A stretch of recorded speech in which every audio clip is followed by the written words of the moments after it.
If you have a remodeling company and you're complaining about junk leads, right, you're kind of missing the point entirely because your leads aren't the problem.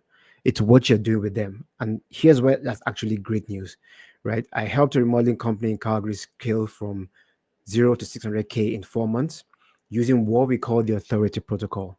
We just implemented what I'm about to show you into a remodeling company doing $20 million in revenue. They saw the power behind it and then they immediately asked us to roll this out to two of their other locations, right? So, first of all, let me kind of destroy everything that you think about or think that you know about lead generation. So, the thing is, everyone is buying leads, right, from aggregators or YouTube, right? So, basically, people go to like sites like back.com or Angie and then they go buy leads. I actually spoke to a remodeling company owner in Vancouver yesterday.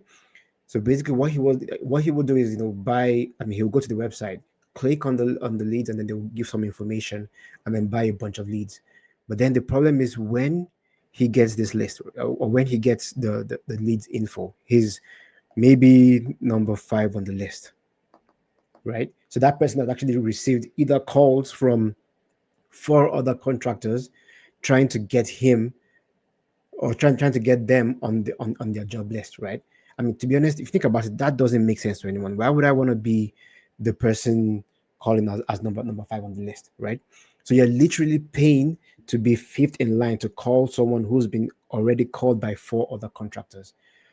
You're competing to like interrupt someone's day. The person's already probably already annoyed, right? So how do you expect to get different results from this? Right? I mean, there are other people that you hire a marketing company and then you say, okay, you know what, just give me a name, email, and phone number, and then maybe some information about the job. The problem is the leads, and then when you actually call these people, right? Some of them don't pick up the phone, right? So they don't pick up, or when they pick up, right, they're like, okay, I have no recollection of who you are, or like I don't know who you are, who's this person calling me, right? The problem is these leads are not junk, right? Why would someone put their name, email, and phone number in a form talking about a kitchen renovation and then they don't really want to do it? Some people actually do, to be honest, but the reason is because we are seeing these leads as just a transaction, right? So the thing is, behind these leads are actual people, right? So if you think about this lead is as someone that they have needs, they have fears, and they have questions. What if we flip the script, right? What if we see this person, right, as someone that wants to go, they're at a certain position, right? They're at a certain position A and they want to get to point B, right? So point B is what we think is they want a kitchen renovation, but they want much more than that, right? They don't like the way their kitchen looks, right? They're embarrassed about the way the kitchen looks. Um, the kitchen is probably not functional enough, maybe outdated. But also behind each of this is even a deeper emotional feeling, right? So being embarrassed, right? Maybe they can't host friends for dinner. They don't want their friends over, right? They're having to go through multiple places to actually get to where the item that they want in their kitchen. So it's not functional. It's outdated, right? So if we see these, right, if you see basically a homeowner that wants to renovate their kitchen as someone that wants to go from point A to point B, right? What if we flip the script? So the idea is that if you give another person what they want, you will get what you want. That's the power of reciprocity, right? So the idea is now, okay, you know what? How do we get this person to from point A to point B, even before working for them, right? Even before going to their home to actually do a quote, right?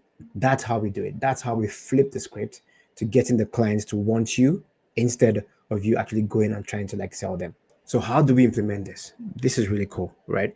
So what we do is we implement what we call the authority protocol, right? We have a series of questions that we know homeowners have before going into a renovation. So for example, they have questions about cost. They have questions about permits. They have questions about um, choosing a contractor. So this can be tied back to the needs, fears, and desires that I was telling you about, right? So what if for each of these ones, right, we have multiple videos. We have multiple videos answering um, a question about cost, answering how much a kitchen renovation will cost, when they will pay, what kind of permits they need, who's going to get the permits. We have another one saying the 20 questions you need to ask a contractor before you can vet them, um, how to vet a contractor's license and insurance. So they have all these videos coming through. All these, we actually put them as videos. So they have all this information coming through in their feed. Who do you think they're going to call, right? Let me show you actually how we implement this. So here, for example, is a series of videos for a basement renovation company, right? So we have legal considerations for basement apartments in Calgary. Your secondary suite in Calgary is not legal until you have these four things, right? Hiring the wrong contractor can actually cost you double.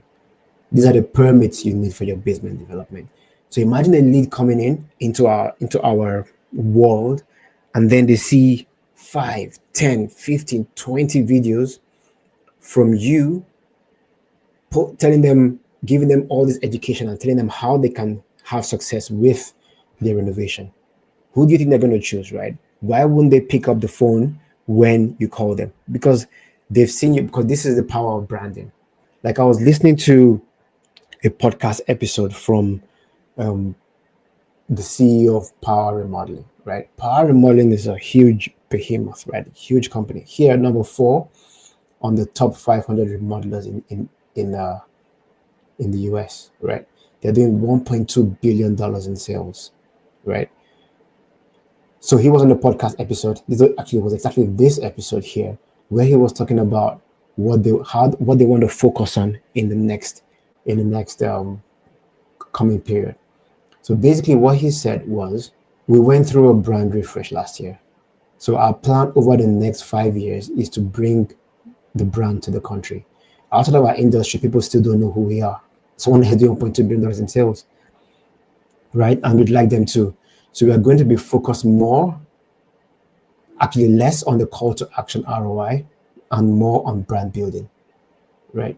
So that's what he wants to focus on for the next 5 years, right? So the problem is contractors right now are more about the call to action return on investment. I get 5 leads, how many can I close? But what if you focused on brand building instead? What if you focus on getting the clients to want to come and work? Like when they want to work with you, you don't even need to be a like huge salesperson. You won't be competing with Mr. Joe Schmo down the road that basically wants to do the work for like, I don't know, $20,000 cheaper, right? It's basically not like it's, I mean, you're not playing an apples to apples comparison at this point, because they see you as a category of one, right? So let me tell you about another company that I've actually seen online. They're doing an amazing work on brand building. So this guy is a tile setter, right? He sells tiles in I think Orange County, California. You can see the kind of homes he's working on, right? You can see these are multi-million-dollar homes, right? How has he been able to craft like a brand for himself? So he's here online on Instagram, basically answering people's questions, right? So you see, they're here at the kitchen, and then there's a work in progress. It's showing people the behind the scenes of how they're working, right? Homeowners see this online, and then who are they going to want to hire, right? If they can see this guy working on $1 million homes, if I have $1 million home, right, I'm going to trust this guy because I can see the work, and then the work that he's putting behind his brand. He's out there giving content. If there are problems, talks about it. And then people actually, I mean, you might be thinking, okay, it's going to be really tough to do this, right? You have a lot of projects to manage, right? You don't want to be shooting videos, but again, if you can, that would be the best thing. But if you can't, there are ways that we can do it. We've actually been able to implement that using AI, right? So as I was showing you this guy, he's not real, right? He's an AI avatar for this company that is able to actually post educational content. So we can kind of hack this. We can We can get by all the hard ways, because again, we are now in a new age of AI. Why should we be doing things the hard way?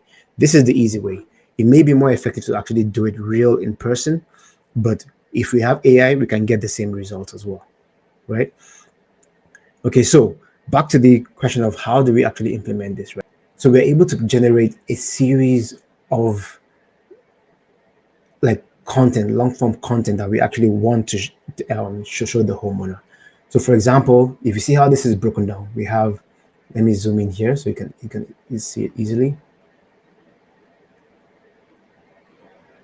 You have the questions. These are the questions that people actually have. How much does a kitchen renovation really cost, right?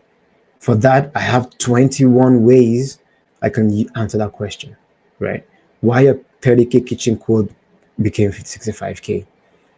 Kitchen contractors hated when I showed this cost breakdown. The kitchen cost that no one talks about, right? Why IKEA kitchens aren't actually cheaper, right? So that person has one question, and then I can answer it in 20 different ways. Here's another example. What's included in the kitchen renovation quote? These are legit questions, right? If you go to Google, you see people asking these questions day in, day out, right? And then I'm answering this question like, okay, red flags in kitchen quotes that cost you thousands. Why some kitchen quotes are 2 pages and others are 20? Good kitchen quotes versus a bad one. Another example is how long does a kitchen renovation take from start to finish, right? Why it's why so I mean you kind of get the idea, right? So imagine I'm here for a kitchen renovation company, and I have here a total of 161 videos I can actually make. I can make 161 videos answering different, and this is just probably 5 questions, right? That I have here in this list.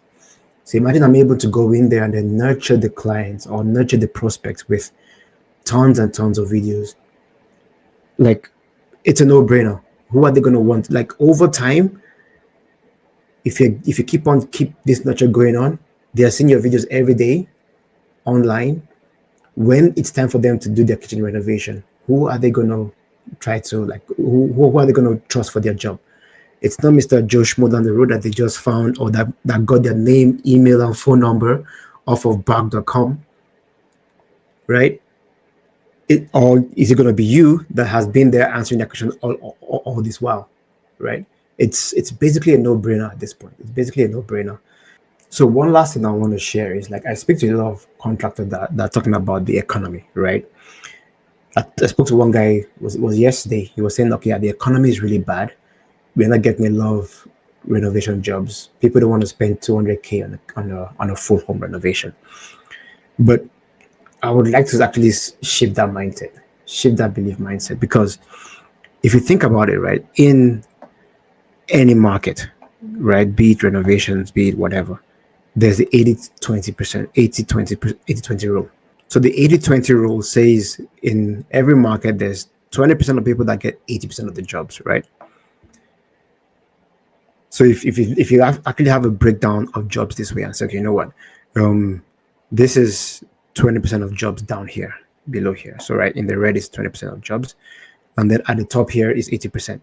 So we have 20% of companies that are able to get all these jobs that you see up here, right? All the jobs that you see in green. And then you have 80% here fighting for the scraps down here. Okay? Then the thing is, okay, yeah, okay, well, the problem is, how do we get into that 20%? But then if you have like a small economy, if you have like a bad economy, and then things are shrinking, right? So you could actually say, okay, yeah, things have shrunk, and then there are not as many jobs. So the funnel is a bit smaller, right? So that's the amount of jobs that we can get now. But the guys here, the 20%, are still smiling, right? Because they're still getting lots of jobs. But then look at what's happened to the 80% of people, right? Theirs are actually even shrunk even smaller. It's actually even smaller down there, right? So you should flip your thinking, right? How do I flip myself from being not in the 80%, but then I get into the 20%. The 20% of people that get all the jobs are the ones that have the brand, are the ones that people remember. They're the ones that are actually seeing homeowners as not just a name, email, or phone number, but then they understand that these people have fears, needs, and wants. and how do I solve this for the client? And then you become the 20%. So basically, that's all I have for you today. If you want to learn how we can actually help you implement this in your remodeling company, there's a link in the description. Book a call. We'd love to speak to you and then love to see how we can help. Looking forward to talking to you. All right. Have a great day. Bye bye.